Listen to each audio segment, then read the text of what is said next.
Sugar বাড়লে কি হয়, মানুষ খুব চিন্তা করেন এবং স্ট্রেসের মধ্যে চলে যায়। আবার সুগার বাড়ে স্ট্রেসের জন্য, মানে দুটো একে অন্যের সাথে রিলেটেড। তো স্ট্রেস এমন একটা জিনিস, সেটা ইনসুলিন রেজিস্ট্যান্সকে বাড়ায়, সাথে সাথে সুগারকে বাড়ায় এবং আরও অনেক রোগকেও টেনে নিয়ে আসতে পারে। তাহলে স্ট্রেসকে কি করতে হবে, আমাদের ওভারকাম করতে হবে। অনেক মানুষ থাকেন যারা বুঝতেই পারেন না যে আমি স্ট্রেসের মধ্যে আছি।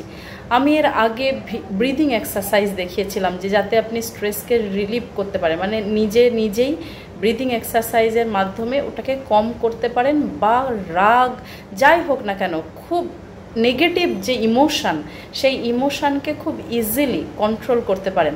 কিন্তু একটা জিনিস মাথায় রাখতে হবে, যেরকম ভাত খাই আমরা বা যেরকম স্নান করি রেগুলার বেসিসে, সেরকম এই ব্রিদিং এক্সারসাইজ বা আজকে যে জিনিসগুলো দেখাচ্ছি এগুলো রেগুলার বেসিসে করতে হবে, কেমন? আদারওয়াইজ আপনি 2 দিন করার পর 3 দিনের দিন হয়তো কিছুটা ফল পেলেন, তারপরে আর পাবেন না। আর যদি এটা ভাবেন যে সারা জীবন এগুলো করে যেতে হবে, তো সারা জীবন যদি এইটা মনে করেন, না হলে সারা জীবন ওষুধ খেয়ে যেতে হবে, স্ট্রেস অ্যাংজাইটির মেডিসিন, আর তার সাইড এফেক্টে আর একটা মেডিসিন খেতে হবে। তো সেটা যখন আপনি নিজের অফিস করাটাকে লাইফের পার্ট করে নিয়েছেন, যখন আপনি খাওয়াটাকে লাইফের একটা রেগুলার পার্ট করে নিয়েছেন, স্নান করাটা আপনার লাইফের পার্ট, ব্রাশ করাটা পার্ট, সেরকম অ্যাক্টিভিটি, এক্সারসাইজ, প্রাণায়াম এগুলোকেও একবার পার্ট করে নিন। করলেই বুঝতে পারবেন যে কতটা আপনি দিন দিন এগিয়ে চলেছেন হেলদিয়ার দিকে। তো সেই জন্য এগুলো করতেই হবে, কেমন? আর কোনো মানুষ আবার বুঝে উঠতে পারেন না যে উনি স্ট্রেসের মধ্যে আছেন, বলেন যে আমার কোনো স্ট্রেস নেই। স্ট্রেস প্রতিটা মানুষের কিছু না কিছু ম্যাটারে থাকেই। সংসারে যখন আপনি থাকবেন, সংসারে থেকে স্ট্রেস, সংসারে যদি নাও থাকেন তাও স্ট্রেস। দেখবেন বড় বড় যারা মুনি ঋষি আছেন, ওনারা ধ্যান করতেন, তো ওনাদের তো স্ট্রেস বলে কিছু নেই, কিন্তু তবুও ধ্যান করতেন মেন্টাল পাওয়ারটাকে বাড়ানোর জন্য। দীর্ঘদিনের ধ্যানের অভ্যাসের মাধ্যমে সেই চিন্তাটা তাদের আর আসে না। আজকে ব্রিদিং এক্সারসাইজ আপনারা দেখে নেবেন, আর আজকে কয়েকটা স্টেপ আমি দেখাচ্ছি।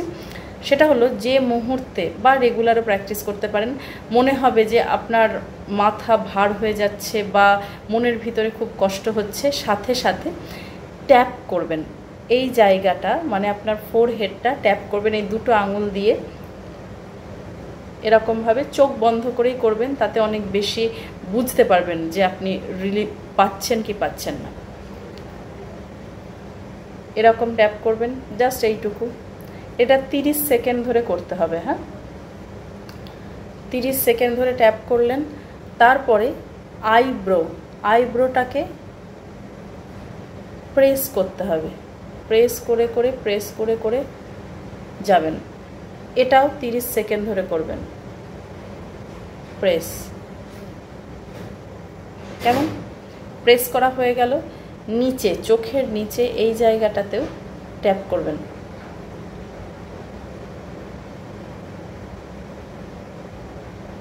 চোখ বন্ধ করেই করবেন আপনি। এটা যখন হয়ে গেল, কানটা, এই যে কান আছে, তো কানটাকে চেপে ধরে সার্কুলার মোশনে ঘোরাতে পারেন, একবার ক্লকওয়াইজ একবার অ্যান্টি ক্লকওয়াইজ, সার্কুলার মোশনে। তো কানের নিচের পোর্শনটা ধরলে উপরের পোর্শনটা মনে হবে কেমন একটা ফাঁকা ফাঁকা লাগছে, তো তখন প্রেস করবেন, উপর আর নিচ দুটোকে ধরে প্রেস করবেন,